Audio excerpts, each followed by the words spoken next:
তো গাইস আজকে যখনই ল্যান্ডিং করলাম চিন্তা করলাম পুরো লবি খালি করে দেবো পুরো একা, এবং নামার সাথে সাথে গানও পেয়ে গেছিলাম। চিন্তা করলাম এটাকে দিয়েই শুরু করবো, কিন্তু যখনই মারতে গেলাম দেখো কি হলো। ये कैसे हो गया? মানে আমার ওয়াইফাই সস্তা নেশা দেখতেছো তো, কি আর বলবো। তো এখান থেকে কিছু লুট টুট করে নিলাম, লুট করে নেওয়ার পরে দেখি আমার টিমমেটটা নক হয়ে গেছে। চিন্তা করলাম ওকে হিরোর মতো এন্ট্রি দিয়ে বাঁচাবো, কিন্তু যখনই এখানে গেলাম দেখো আমার সাথে কি একটা অবস্থা হলো।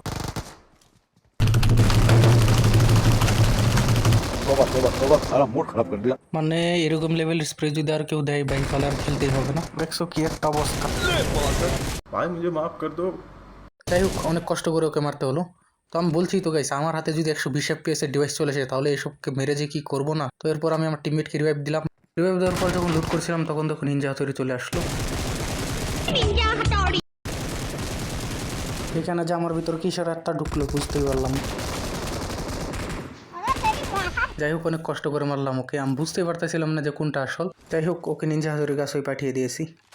এরপরে আমার আবার একটি টিমমেট নক হয়ে গেল। ঠিক তখনই চিন্তা করলাম যে আমার টিমমেটকে নক করছে, এর বদলাতে নিতেই হবে। তো এখানে আসার পর চিন্তা করলাম ও ফিনিশ করার জন্য একটু নিচে আসুক তখন মারবো। যখন আসলো তখন দেখো তার সাথে কি হলো, আমার সাথেও সেম জিনিসই হলো, কি আর বলবো। যাই হোক এরপর আমি রিভাইভ হয়ে আসে ওকে যে মার দিছি, মানে কি আর বলবো, এখন আর দেখালাম না তোমাদেরকে।